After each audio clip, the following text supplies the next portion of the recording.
ಎಲ್ರಿಗೂ ನಮಸ್ಕಾರ. Welcome to the channel. ಎಲ್ಲ ಹೇಗಿದ್ದೀರಾ? ಎಲ್ಲರೂ ಚೆನ್ನಾಗಿದ್ದೀರಾ ಅಂತ ಅಂದ್ಕೊತೀನಿ. ಸೊ ಲಗೇಜ್ ಎಲ್ಲನೂ ಪ್ಯಾಕ್ ಮಾಡಿಕೊಂಡು ಎಲ್ಲಿಗೆ ಹೋಗ್ತಾ ಇದ್ದೀವಿ? ಸೊ ಫುಲ್ ವಿಡಿಯೋ ನೋಡಿ ನಿಮಗೆ ಗೊತ್ತಾಗುತ್ತೆ. ಆಲ್ರೆಡಿ ಇನ್ಸ್ಟಾಗ್ರಾಮಲ್ಲಿ ನಾನು ಫಾಲೋ ಮಾಡೋರಿಗೆಲ್ಲ ಗೊತ್ತಿರುತ್ತೆ ನಾನು ಎಲ್ಲಿಗೆ ಹೋಗಿದ್ದೆ ಅಂತ ಅಂದ್ಬಿಟ್ಟು. ನಾನು ಹೋಗಿ ಬಂದು ವೀಡಿಯೋ ಮಾಡ್ತಾ ಇರೋದು ಇದು. ಸೊ ಯೂಟ್ಯೂಬಲ್ಲಿ ಮಾತ್ರ ಯಾರ್ಯಾರು ವೀಡಿಯೋಸ್ ನೋಡ್ತೀರಾ, ಇನ್ಸ್ಟಾಗ್ರಾಮಲ್ಲಿ ಫಾಲೋ ಮಾಡಲ್ಲ, ಅವ್ರಿಗೆ ಗೊತ್ತಿರಲ್ವಲ್ಲ. ಸೊ ಹಾಗಾಗಿ ಹೇಳ್ತಾ ಇದ್ದೀನಿ ಅಷ್ಟೇ. ನಾವು ಸ್ಲೀಪರ್ ಕೋಚ್ ಬಸ್ ಬುಕ್ ಮಾಡಿದ್ವಿ ಹೋಗೋಕ್ಕೆ. ನಮಗೆ ಪಿಕಪ್ ಪಾಯಿಂಟ್ ಬಂದು ಸಿಲ್ಕ್ ಬೋರ್ಡ್ ಇತ್ತು. ಸೊ ಹಂಗಾಗಿ ಆಟೋದಲ್ಲಿ ಹೋಗ್ತಾ ಇದ್ವಿ.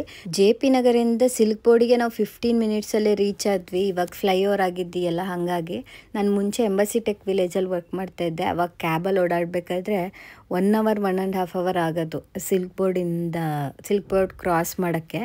ಬಟ್ ಇವಾಗೆಲ್ಲ ಆರಾಮಾಗಿ ಓಡಾಡ್ಬೋದು ಎಲ್ಲರೂ. ನಾನು ಪಾಪುನ ಸ್ಲೀಪರ್ ಕೋಚ್ ಬಸ್ಸಲ್ಲಿ ಫಸ್ಟ್ ಟೈಮ್ ಕರ್ಕೊಂಡು ಹೋಗ್ತಾ ಇರೋದು. ತುಂಬ ಭಯ ಇತ್ತು, ಏನಾದರೂ ಹತ್ರ ಏನಪ್ಪ ಮಾಡೋದು, ಅಲ್ಲಿ ಎಲ್ಲರಿಗೂ ಡಿಸ್ಟರ್ಬ್ ಆಗುತ್ತಲ್ಲ ಅಂತ. ಬಟ್ ಅವನೇನೂ ಅಳ್ಳಿಲ್ಲ. ಮಧ್ಯರಾತ್ರಿ ಜೋರಾಗಿ ಅಳಕ್ಕೆ ಸ್ಟಾರ್ಟ್ ಮಾಡ್ದ. ಅದೇ ಟೈಮ್ಗೆ ನಮಗೆ ಬಸ್ ಸ್ಟಾಪ್ ಕೊಟ್ಟಿದ್ರು ವಾಶ್ರೂಮಿಗೆಲ್ಲ ಹೋಗೋಕ್ಕೆ ಅಂತ ಅಂದ್ಬಿಟ್ಟು. ಸೊ ಅವಾಗ ಅಲ್ಲಿ ಟೀ ಕಾಫಿ ಎಲ್ಲ ಮಾಡ್ತಾಯಿದ್ರು. ಅವ್ರಿಗೆ ರಿಕ್ವೆಸ್ಟ್ ಮಾಡಿಕೊಂಡು ಮಿಲ್ಕ್ ತೊಗೊಂಡು ಇವನಿಗೆ ಕುಡಿಸಿದ್ವಿ. ಆಮೇಲೆ ಸುಮ್ಮನೆ ಮಲ್ಕೊಂಡ. ವಿ ಆರ್ ಗೋಯಿಂಗ್ ಟು ವರ್ಕಳಗೆ ಹೋಗ್ತಿದ್ದೀವಿ. ಸೊ ತುಂಬ ದಿನದಿಂದ ಬರೀ ಬಿಸ್ನೆಸ್ ಅದು ಇದೇ ಆಗಿತ್ತು, ವ್ಲಾಗ್ಸ್. ಸೊ ಟ್ರಾವೆಲ್ ವ್ಲಾಗ್ ಮಾಡೋಣ ಅಂತ ಮಾಡ್ತಾಯಿದ್ದೀನಿ. ಸೊ ಬನ್ನಿ ವರ್ಕಳಕ್ಕೆ ಹೋಗಿ ಅಲ್ಲಿ ಹೇಗಿರುತ್ತೆ, ಹೇಗೆ ಮಜಾ ಮಾಡ್ತೀವಿ ಅಂತ ತೋರಿಸ್ತೀನಿ. ಜೋರಾಗಿ ಮಾತಾಡಿದ್ರೆ ಆ ಕಡೆ ಈ ಕಡೆ ಎಲ್ಲ ಕೇಳಿಸುತ್ತೆ ಅಂತ ನಿಧಾನಕ್ಕೆ ಮಾತಾಡ್ತಾ ಇದ್ದೀನಿ. ನಾನು ನಂದು ಮತ್ತು ದೀರು ಫಸ್ಟ್ ಟೈಮ್ ಈ ಥರ ಬಸ್ಸಲ್ಲಿ ವಾವ್ ಅಂತ ನೋಡ್ತಾ ಇದ್ದೀನಿ. ಬಸ್ ಎಲ್ಲ ಕಡೆ ಆ್ಯಕ್ಚುಲಿ ಟ್ರೈನಲ್ಲಿ ಹೋಗೋಣ ಅಂತ ಅಂದ್ಕೊಂಡಿದ್ವಿ. ಟ್ರೈನ್ ಟಿಕೆಟ್ ಸಿಗಲಿಲ್ಲ. ಸೊ ಈ ಬಸ್ಸಿಗೆ ನಾವು ಹತ್ತತ್ರ 5,000 ಪೇ ಮಾಡಿರೋದು. ಒಬ್ಬರಿಗೆ 2,200 ಏನೋ ಆಯಿತು. GST ಏನೇನೋ ಸೇರಿ 5,000 ಹತ್ತತ್ರ ಆಯಿತು. ಬಟ್ ಬಸ್ ಮಾತ್ರ ತುಂಬ ಚೆನ್ನಾಗಿದೆ. ವಾಶ್ರೂಮ್ ಅಂತಿರ್ಬೇಕಿತ್ತು. ಇವನು ಇರುತ್ತೆ, ವಾಶ್ರೂಮ್ ಇರುತ್ತೆ ಅಂತ ಅಂದ್ಕೊಂಡು ಬಂದಿಲ್ಲೆಲ್ಲ ಹುಡುಕ್ತೆ ಅಂತ ಹಿಂದೆ ಹೋಗಿ. ಬಟ್ ವಾಶ್ರೂಮ್ ಏನೂ ಇಲ್ಲ. ಖಂಡಿತ ಚಿನ್ನ ಈ ಥರದ ಬಸ್ ಜೀವನದಲ್ಲಿ 9600 ಅಂದರೆ. ಸೊ ನಾನು ಸಿಂಪಲ್ಲಾಗಿ ನೈಟ್ ಡ್ರೆಸ್ ಹಾಕ್ಬಿಟ್ಟಿದ್ದೀನಿ. ಇವನು ನೈಟ್ ಡ್ರೆಸ್, ನಮ್ದಿರೂ ನೈಟ್ ಡ್ರೆಸ್. ನಾವು ವರ್ಕಳಗೆ ಏನಕ್ಕೆ ಹೋಗ್ತಾ ಇರೋದು ಅಂದರೆ ನಮ್ಮದು ಆ್ಯನಿವರ್ಸರಿ 6th ನಮ್ಮ ಆ್ಯನಿವರ್ಸರಿ.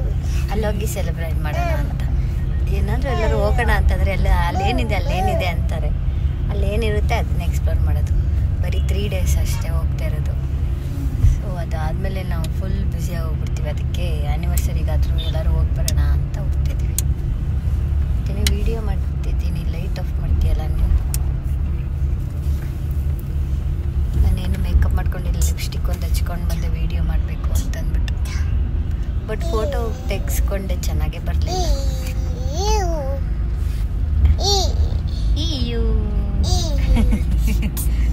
ಫುಲ್ ಖುಷಿ. ಏನು ಆಫ್ ಮಾಡ್ತಿದೀಯಾ? ಗಾಳಿ ಬರ್ತಿದೆಯಲ್ಲ, ಅದನ್ನು ಆಫ್ ಮಾಡ್ತಾ. ಚಳಿ ಆಗುತ್ತೆ ಅನ್ಸುತ್ತಲ್ವ? ಅದು ನನಗೂ ಗೊತ್ತು. All well?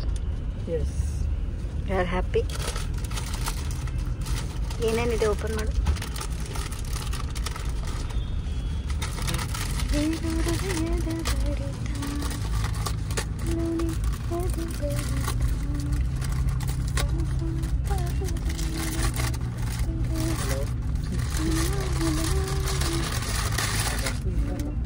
ಆಮೇಲೆ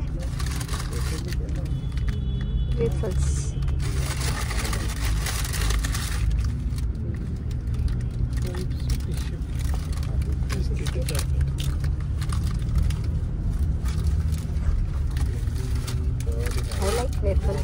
ಮಾರ್ನಿಂಗ್ 8:30 ಅಷ್ಟರಲ್ಲಿ ವರ್ಕಳ ರೀಚ್ ಆದ್ವಿ. ಅವರೇ ನಮ್ಗೆ ಟ್ಯಾಕ್ಸಿಯಲ್ಲಿ, ಅಂದರೆ ಬಸ್ ಅವ್ರದ್ದೇ ಟ್ಯಾಕ್ಸಿ, ಅವರೇ ನಮ್ಗೆ ರೆಸಾರ್ಟ್ವರೆಗೂ ಡ್ರಾಪ್ ಮಾಡಿದ್ರು. ಆ್ಯಕ್ಚುಲಿ ರೈಲ್ವೆ ಸ್ಟೇಷನಿಗೆ ಡ್ರಾಪ್ ಇತ್ತು. ನಾವು ರಿಕ್ವೆಸ್ಟ್ ಮಾಡಿದ್ದಕ್ಕೆ ಅಲ್ಲಿವರೆಗೂ ಬಿಟ್ಟರು. ನಾವು ಸೀಬೆ ಬ್ಲಿಸ್ ಅನ್ನೋ ಒಂದು ರೆಸಾರ್ಟ್ನ ಬುಕ್ ಮಾಡಿದ್ವಿ. ಇವಾಗ 2 ವೀಲರ್ ರೆಂಟಿಗೆ ತೊಗೊಳ್ಳೋಣ ಅಂತ ಅಂದ್ಬಿಟ್ಟು ತೊಗೊಳ್ತಾ ಇದ್ವಿ. 700 ರೂಪೀಸ್ ಆಯಿತು 1 ಡೇಗೆ. ನಮಗೆ ಬೇರೆ ಕಡೆ ವಿಚಾರಿಸೋಕ್ಕೆಲ್ಲ ಟೈಮೇ ಇರಲಿಲ್ಲ. ತುಂಬ ಜನ 500ಗೆ ಸಿಗುತ್ತೆ ಅಂತ ಹೇಳ್ತಾರೆ. ನೀವು ಏನಾದರೂ ಹೋದರೆ ಒಂದು 2-3 ಕಡೆ ವಿಚಾರಿಸ್ಬಿಟ್ಟು ತೊಗೊಳ್ಳಿ. ವರ್ಕಳ ಬಂದ್ವಿ, ಬಟ್ ರೂಮ್ ಕೊಡೋದು ಲೇಟ್ ಅಂತೆ. ನಾವು 8:30ಗೆ ಬಂದಿದ್ದೀವಿ. ಸೊ ಹಾಗಾಗಿ 2 ವೀಲರ್ ರೆಂಟಿಗೆ ತೊಗೊಂಡು ತಿಂಡಿ ಏನಾದರೂ ತಿನ್ಕೊಬರೋಣ ಅಂತ ಹೋಗ್ತಾ ಇದ್ದೀವಿ. ತಿಂಡಿ ತಿನ್ಕೊಂಡು ಹಾಗೆ ಬೀಚ್ ಹತ್ತಿರ ಇಲ್ಲೇ ಪಕ್ಕದಲ್ಲೇ ಬೀಚು. ಸೊ ಹೋಗ್ಬಿಟ್ಟು ಬರೋಣ ಅಂತ ಹೋಗ್ತಾಯಿದ್ದೀವಿ. ನಾವು ಇವತ್ತು ಮಾಡಿರೋ ಸೀಬೆ ಬ್ಲಿಸ್ ಅಂತ. ನಾಳೆಗೆ ಓಷನೋ ವರ್ಕಳ ಅಂತ ಅಂದ್ಬಿಟ್ಟು ಇನ್ಸ್ಟಾಗ್ರಾಮಲ್ಲೆಲ್ಲ ಇರುತ್ತಲ್ಲ ಸ್ವಿಂಗು, ಅದನ್ನು ಮಾಡಿದ್ದೀವಿ. ಆ್ಯಕ್ಚುಲಿ 2 ದಿನಕ್ಕೆ ಮಾಡೋಕ್ಕೆ ಅಂತ ನೋಡಿದೆ, ಬಟ್ ಅದು ಒಂದೇ ದಿನಕ್ಕಷ್ಟೇ ಅವೈಲಬಲ್ ಇದ್ದಿದ್ದು. ಹಂಗಾಗಿ ಬೇರೆದೆಲ್ಲ ಹುಡುಕಿ ಸಾಕಾಗಿ ಸೀಬೆ ಬ್ಲಿಸ್ ಅಂತ ಇದು ಬರೀ ರೂಮ್, ನಾರ್ಮಲ್ ರೂಮ್ ಥರ ಅಷ್ಟೇ. ಸೊ ಇವತ್ತು ಬರೀ ಬೀಚು, ಎಲ್ಲೆಲ್ಲಿ ಹೋಗೋದು ಇನ್ನೂ ಪ್ಲ್ಯಾನೇ ಮಾಡಿಲ್ಲ. ಸದ್ಯಕ್ಕೆ 2 ವೀಲರ್ ರೆಂಟಿಗೆ ತೊಗೊಂಡ್ವಿ, 700 ರುಪೀಸ್ ಅಂತೆ 2 ವೀಲರಿಗೆ. ಸೊ ಇವಾಗ 2 ವೀಲರಲ್ಲಿ ತಿಂಡಿ ತಿನ್ನಕ್ಕೆ ಹೋಗ್ಬೇಕು. ಇಲ್ಲೆಲ್ಲ ನಮ್ಮ ಭಾಷೆ ಅವ್ರಿಗೆ ಬರೋಲ್ಲ, ಅವ್ರ ಭಾಷೆ ನಮಗೆ ಬರೋಲ್ಲ, ಹಂಗೆ ಆಗ್ಬಿಟ್ಟಿದೆ. ಇವನು ನೆನ್ನೆ ಬಸ್ಸಲ್ಲಿ ರಾತ್ರಿ ಅಳಕ್ಕೆ ಸ್ಟಾರ್ಟ್ ಮಾಡಿದ್ದ. ಸದ್ಯಕ್ಕೆ ಬಸ್ ನಿಲ್ಲಿಸಿದ್ರು ಅವಾಗ. ಏನಕ್ಕೆ ಅಂದರೆ ವಾಶ್ರೂಮಿಗೆ ಹೋಗೋಕ್ಕೆ ಅಂತ ಅಂದ್ಬಿಟ್ಟು ಒಂದು ಸ್ಟಾಪ್ ಕೊಟ್ಟಿದ್ರು ಅವಾಗ. ಸೊ ಅವಾಗ ಇಳ್ದಾಗ ಏನೇನೋ ತಕ್ಕೊಟ್ಟೆ. ಆಮೇಲೆ ಸುಮ್ಮನೆ ಹಾಲು ಸಿಕ್ತು ಅವಾಗ ಅವನಿಗೆ. ಅಲ್ಲಿ ಕಾಫಿ ಎಲ್ಲ ಮಾಡ್ತಾಯಿದ್ರು. ಸೊ ರಿಕ್ವೆಸ್ಟ್ ಮಾಡಿಕೊಂಡು ಹಾಲು ಇಸ್ಕೊಂಡು ಕುಡಿಸಿದ್ವಿ.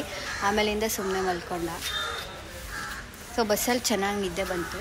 ಸೊ ಇವಾಗ ಬನ್ನಿ ಹೋಗೋಣ. ಯಾವುದೋ ಹೋಟೆಲ್ ಹೇಳಿದ್ದಾರೆ, ಅಲ್ಲಿ ಹೋಗ್ಬಿಟ್ಟು ತಿಂಡಿ ತಿಂದ್ಬಿಟ್ಟು ಬಂದು ರೆಡಿಯಾಗಿ ಫ್ರೆಶಪ್ ಆಗಿ ಮತ್ತೆ ಎಲ್ಲಿ ಹೋಗಬೇಕು ಅಂತ ನೋಡೋದು. ಬಾಯ್, ಮತ್ತೆ ಸಿಗ್ತೀನಿ.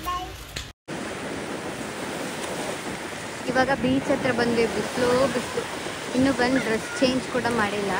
ರೂಮ್ ಇನ್ನೂ ಬೇರೆಯವ್ರು ಇನ್ನೂ ಚೆಕ್ಔಟ್ ಆಗಲಿಲ್ಲ. ಅವ್ರು ಚೆಕ್ಔಟ್ ಆದಮೇಲೆ ನಾವು ಚೆಕ್-ಇನ್ ಆಗಬೇಕು. ಇವಾಗ ಆಲ್ರೆಡಿ 12 o'clock. ಇವಾಗ ಒಂದು ಸ್ವಲ್ಪ ಹೊತ್ತು ಬೀಚಲ್ಲಿ ಆಟ ಆಡ್ಬಿಟ್ಟು ಹೋಗ್ತೀವಿ. ನಾನೇನು ಆಟ ಆಡ್ತಾಯಿಲ್ಲ. ರೂಮಿಗೆ ಹೋಗಿ ಒಂದು ಸ್ವಲ್ಪ ಹೊತ್ತು ರೆಸ್ಟ್ ಮಾಡಬೇಕು ಅನಿಸ್ತಾ ಇದೆ. ಅದು ಮುಗಿಸ್ಕೊಂಡು ಜಟಾಯು ಅರ್ತ್ ಸೆಂಟರಿಗೆ ಹೋಗೋಣ ಅಂತ ಇದ್ದೀನಿ. ನೆಕ್ಸ್ಟು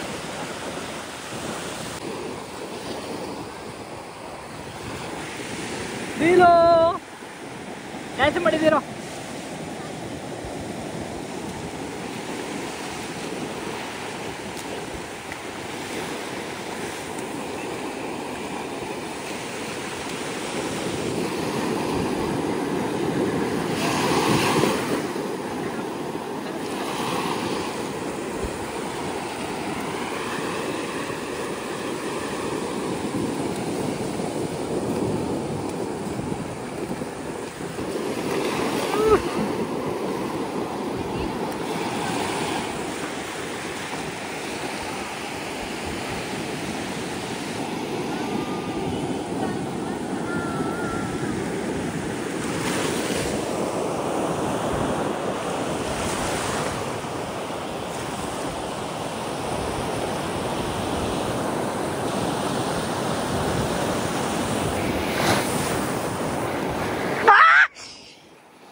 ಇದೊಳಗೆಲ್ಲ ಹೋಯ್ತು.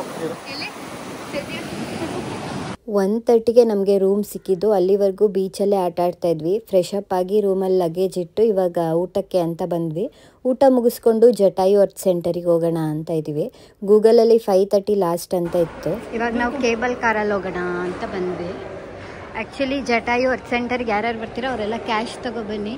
UPI ಯಾವುದೂ ಇಲ್ಲಿಲ್ಲ. ಡೆಬಿಟ್ ಕಾರ್ಡ್, ಕ್ರೆಡಿಟ್ ಕಾರ್ಡ್ ಯಾವುದೂ ಇಲ್ಲ, ಕ್ಯಾಶೇ ಇರಬೇಕು. ನಾವಿಲ್ಲಿ ಬಂದು ಮತ್ತೆ ATM ಹುಡುಕೊಂಡು ಹೋಗಿ ತೊಗೊಂಡು ಬಂದ್ವಿ. ವರ್ಕಳದಿಂದ ಜಟಾಯು ಅರ್ತ್ ಸೆಂಟರ್ಗೆ 45 ಮಿನಿಟ್ಸಿಂದ 1 ಅವರ್ ಆಗುತ್ತೆ ರೀಚ್ ಆಗೋಕ್ಕೆ. ನಾವು 5 o'clock ಅಲ್ಲಿಗೆ ರೀಚ್ ಆದ್ವಿ. ಆದ್ರೂ ಒಂದು 45 ಮಿನಿಟ್ಸ್ ಟು 1 ಅವರ್ ವೆಯ್ಟ್ ಮಾಡಿದ್ದೀವಿ. ಅಲ್ಲಿ ತುಂಬ ಕ್ಯೂ ಇತ್ತು ಎಲ್ಲ ಕಡೆನೂ. ನನಗಂತೂ ಈ ಪ್ಲೇಸ್ ತುಂಬಾ ಇಷ್ಟ ಆಯಿತು. ಇವಾಗ ಏನಪ್ಪ ಅಂದರೆ ಪಾಪು ಯಾವುದಾದ್ರೂ ಟಾಯ್ಸ್ ನೋಡಿದ್ರೆ ಅದು ಬೇಕೇ ಬೇಕು, ಅಲ್ಲೇ ಹಠ ಮಾಡ್ಕೊಂಡು ಕೂತ್ಕೊಬಿಡ್ತಾನೆ. ಇವಾಗಲೂ ಅಷ್ಟೇ, ಅಲ್ಲೊಂದು ಕಾರ್ ನೋಡಿದ್ದಾನೆ, ಅದು ಬೇಕು ಅಂತ ಅಂದ್ಬಿಟ್ಟು ಫುಲ್ ಹಠ ಅಂದರೆ ಹಠ. ಕೊನೆಗೆ ತಗೊಂಡು ಬಂದ್ವಿ. ಇವಾಗ ನೋಡಿ ಕೇಬಲ್ ಕಾರಲ್ಲಿ ಹೋಗ್ತಾ ಇದ್ದೀವಿ. ಸೊ ಸಖತ್ತಾಗಿತ್ತು ಎಕ್ಸ್ಪೀರಿಯೆನ್ಸು. ಫಸ್ಟ್ ಟೈಮ್ ಹೋಗಿದ್ದು ಕೇಬಲ್ ಕಾರಲ್ಲಿ. ಕೇಬಲ್ ಕಾರಿಗೆ ಮತ್ತು ಅಲ್ಲಿ ಜಟಾಯು ಅರ್ತ್ ಸೆಂಟರ್ ಎಲ್ಲ ಸೇರಿ 1200 ಏನೋ ಆಯಿತು. ನಮಗೆ ಅಲ್ಲೇ ಸನ್ಸೆಟ್ ಕೂಡ ಸಿಕ್ತು. ಆ ಲೊಕೇಶನಲ್ಲಿ ಸನ್ಸೆಟ್ ನೋಡೋಕ್ಕೆ ತುಂಬಾ ಚೆನ್ನಾಗಿ ಅನಿಸ್ತಾ ಇತ್ತು. ನೋಡಿ ಕೇಬಲ್ ಕಾರಲ್ಲಿ ನಾನು ವಿಡಿಯೋ ಮಾಡಿದ್ದೀನಿ. ತುಂಬ ಚೆನ್ನಾಗಿತ್ತು ಕೇಬಲ್ ಕಾರ್ ಎಕ್ಸ್ಪೀರಿಯೆನ್ಸು. ಒಳಗಡೆ ತುಂಬ ಅಂದರೆ ತುಂಬ ಸೆಕೆ ಆಗ್ತಾಯಿತ್ತು. ಫ್ಯಾನ್ಗಿನ್ ಏನೂ ಇರಲಿಲ್ಲ. ಮತ್ತು ವರ್ಕಳನೂ ಅಷ್ಟೇ ತುಂಬಾ ಸೆಕೆ. ನಾನು ಮುಂಚೆ ಒಂದು ಕೇಬಲ್ ಕಾರಲ್ಲಿ ಇಬ್ಬರೇ ಕಳಿಸೋದೇನೋ ಅಂದ್ಕೊಂಡಿದ್ದೆ. ಒಂದು ಕೇಬಲ್ ಕಾರಲ್ಲಿ ಹತ್ತತ್ರ 6 ಜನದವರೆಗೂ ಕಳಿಸ್ತಾರೆ. ನನ್ನ ಮಗ ಅಂತೂ ಫುಲ್ ಆಶ್ಚರ್ಯದಿಂದ ನೋಡ್ತಾ ಇದ್ದಾನೆ, ಹೆಂಗೆ ಹೋಗ್ತಾ ಇದ್ದೀವಿ, ಎಲ್ಲಿ ಹೋಗ್ತಾ ಇದ್ದೀವಿ ಅಂತ. ಅವನಿಗೆಲ್ಲ ಫಸ್ಟ್ ಎಕ್ಸ್ಪೀರಿಯೆನ್ಸು, ನಮಗೇನೆ ಇದು ಫಸ್ಟ್ ಎಕ್ಸ್ಪೀರಿಯೆನ್ಸು ಕೇಬಲ್ ಕಾರು. ಇಲ್ಲಿಗೆ ನಡ್ಕೊಂಡು ಹೋಗ್ಬೋದಂತೆ, ಹೆಲಿಕಾಪ್ಟರಲ್ಲಿ ಹೋಗ್ಬೋದಂತೆ, ಅಲ್ಲಿ ಹೆಲಿಪ್ಯಾಡ್ ಎಲ್ಲ ಇತ್ತು. ಕೇಬಲ್ ಕಾರಲ್ಲಿ ಹೋದರೆ ಬೆಸ್ಟ್ ಆಗಿರುತ್ತೆ, ಎಕ್ಸ್ಪೀರಿಯೆನ್ಸ್ ಚೆನ್ನಾಗಿರುತ್ತೆ. ಬಟ್ ಕೇಬಲ್ ಕಾರಲ್ಲಿ ಹೋಗ್ಬೇಕಾದ್ರೆ ಹೆಲಿಪ್ಯಾಡ್ ಕಾಣಿಸ್ತು, ಬಟ್ ಸ್ಟೆಪ್ಸ್ ಎಲ್ಲ ಎಲ್ಲಿದೆ ಅಂತ ಏನು ಕಾಣಿಸ್ಲಿಲ್ಲ.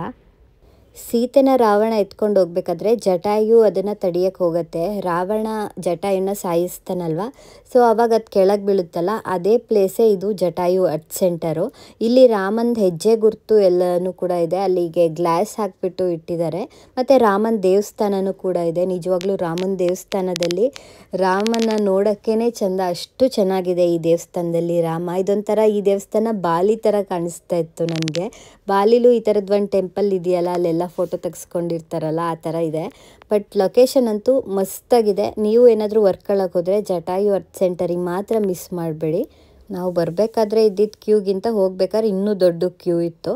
ಹತ್ತತ್ರ ಮತ್ತೇನು 45 ಮಿನಿಟ್ಸ್ ಇಲ್ಲೇ ವೇಸ್ಟ್ ಆಯಿತು ಕ್ಯೂ ಅಲ್ಲಿ. ನಾನು ಬರೀ ಫೋಟೋಸ್ ಅಷ್ಟೇ ತೊಗೊಂಡಿದ್ದೀನಿ. ಇಲ್ಲಿ ಜಟಾಯು ಅರ್ತ್ ಸೆಂಟರಲ್ಲಿ ಜಾಸ್ತಿ ಕ್ಲಿಪ್ಪಿಂಗ್ಸ್ ತೊಗೊಂಡೇ ಇಲ್ಲ. ಒಂದಷ್ಟು ಫೋಟೋಸ್ನ ನಾನು ಲಾಸ್ಟಿಗೆ ಅಟ್ಯಾಚ್ ಮಾಡ್ತೀನಿ. ತುಂಬಾ ಚೆನ್ನಾಗಿ ಬಂತು ಇಲ್ಲಿ ಫೋಟೋಸ್ ಎಲ್ಲ. ಸನ್ಸೆಟ್ಟಲ್ಲೂ ಕೂಡ ಫೋಟೋಸ್ ತುಂಬ ಚೆನ್ನಾಗಿ ಬಂತು.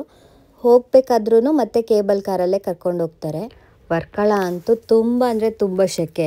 ನಾನು ಟ್ಯಾನ್ ಎಲ್ಲ ಏನಾಗಲ್ಲ, ಬಿಸಿಲಲ್ಲಿ ಇದ್ಲಿ ಬೀಚಿಗೆ ಹೋಗಲಿ ಏನು ಮಾಡಿದ್ರೂ ಟ್ಯಾನ್ ಆಗಲ್ಲ. ಸೊ ಹಂಗಾಗಿ ನನಗೆ ಅದ್ರದ್ದು ಭಯ ಏನಿಲ್ಲ, ಎಷ್ಟು ಬಿಸಿಲಲ್ಲಿ ಬೇಕಾದರೂ ಓಡಾಡ್ತೀನಿ.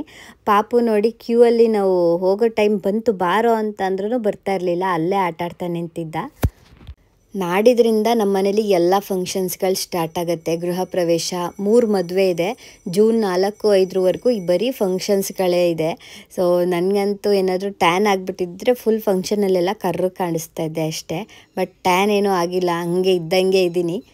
ಈ ಮದುವೆಗಳು ಎಲ್ಲ ಬಂದರೆ ಅವ್ರಿಗಿಂತ ಜಾಸ್ತಿ ನಮ್ಮದೇ ದುಡ್ಡು ಖರ್ಚಾಗುತ್ತೇನೋ ಅಂತ ಅನಿಸುತ್ತೆ. ಎಷ್ಟು ಬಟ್ಟೆ ಗೊತ್ತಾ, 3 ಮದುವೆಗೆ ಯಾವ ಬಟ್ಟೆ ಹಾಕ್ಕೊಳ್ಳೋದು ಏನು ಒಂದು ಗೊತ್ತಾಗ್ದೇ ತಲೆ ಕೆಟ್ಟೋಗಿದೆ. ಹೊರಗಡೆ ಕ್ಯೂ ನೋಡಿದ್ರಲ್ಲ, ಇದು ಮತ್ತೆ ಒಳಗಡೆ ಈ ಥರ ಕೂರಿಸಿರ್ತಾರೆ ಕ್ಯೂಗೆ. ಒಂದು ಸತಿಗೆ ಒಂದೊಂದು ಬ್ಯಾಚ್ನ ಕಳಿಸ್ತಾರೆ. ಟೋಟಲ್ 4 ಕೇಬಲ್ ಕಾರ್, ಅಂದರೆ ಟೋಟಲ್ಲು 24 ಕೇಬಲ್ ಕಾರ್ ಏನೋ ಇತ್ತು, 16 24 ಏನೋ. ಸೊ ಒಂದೊಂದು ಬರ್ತಾ ಇರುತ್ತೆ. ಈಗ ನೋಡಿ ಫುಲ್ ಸ್ಲೋ ಆಗಿ ಬರ್ತಾ ಇದೆ. ಕೆಳಗಡೆ ಅವ್ರು ಇಳಿತಾ ಇರ್ತಾರಲ್ಲ, ಆ ಟೈಮಲ್ಲಿ ಫುಲ್ ಸ್ಲೋ ಆಗುತ್ತೆ. ಮತ್ತು ಇಲ್ಲಿ ಹತ್ತಾದ್ಮೇಲೆ ಫುಲ್ ಸ್ಪೀಡಾಗಿ ಹೋಗೋಕ್ಕೆ ಸ್ಟಾರ್ಟ್ ಆಗುತ್ತೆ. ಬಟ್ ಅದು ಫುಲ್ ಸ್ಟಾಪ್ ಆಗೋಲ್ಲ, ಅದು ಹೋಗ್ತಾನೇ ಇರುತ್ತೆ. ಹೋಗ್ತಾ ಇದ್ದಂಗೆ ಹತ್ಕೊಳ್ಬೇಕು. ನಾನು ಇಲ್ಲಿ ವಿಡಿಯೋದಲ್ಲಿ ತೋರಿಸ್ತಾ ಇದ್ದೀನಿ ನೋಡಿ, ಈ ಥರ. ತುಂಬ ಜನ ಫಾರಿನ್ ಕಂಟ್ರೀಸಲ್ಲಿ ಈ ಕೇಬಲ್ ಕಾರಲ್ಲಿ ಹೋಗೋದು ನೋಡಿದ್ದೆ. ಇಲ್ಲೂ ಈ ಥರದ್ದಿದೆ ಅಂತ ನನಗೆ ಇಲ್ಲಿ ವರ್ಕಳಕ್ಕೆ ಬಂದಮೇಲೆ ಗೊತ್ತಾಗಿದ್ದು. ಹೋಗೋ ಅಷ್ಟೊತ್ತಿಗೆ ತುಂಬಾ ಕತ್ಲೆ ಆಗಿಬಿಟ್ಟಿತ್ತು. ನಾವು 2 ವೀಲರಲ್ಲಿ ಬೇರೆ ಬಂದಿದ್ದಲ್ವ, 2 ವೀಲರಲ್ಲಿ ಹೋಗಬೇಕು, ಮತ್ತು ಸೇಫ್ಟಿ ಇದೆಯೋ ಇಲ್ವೋ ಅಂತ ಭಯ ಆಗ್ತಾಯಿತ್ತು. ಬಟ್ ಏನೂ ಆಗಲಿಲ್ಲ, ಆರಾಮಾಗಿ ರೀಚ್ ಆದ್ವಿ.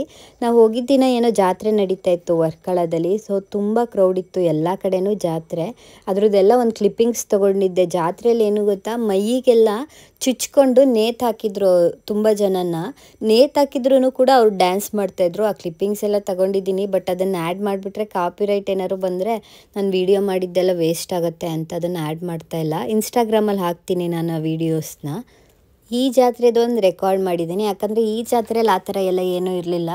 ಬಟ್ ಇನ್ನೊಂದು ನಾವು ಬರಬೇಕಾದ್ರೆ ಒಂದು ಜಾತ್ರೆ ನಡೀತಾ ಇತ್ತು. ಅಲ್ಲಂತೂ ಒಂದು 50 ಜನ ಏನೋ ಹಂಗೆ ಕಟ್ಕೊಂಡು ಮೇಲ್ಗಡೆಗೆ ನೇತು ಹಾಕ್ಕೊಂಡಿದ್ರು. ಸ್ಕಿನ್ನಿಗೆ ಹಿಂಗೆ ರಾಡ್ ಎಲ್ಲ ಹಾಕ್ಬಿಟ್ಟು ಹಿಂಗೆ ಕಟ್ಟಿದ್ರು ಅವ್ರನ್ನ.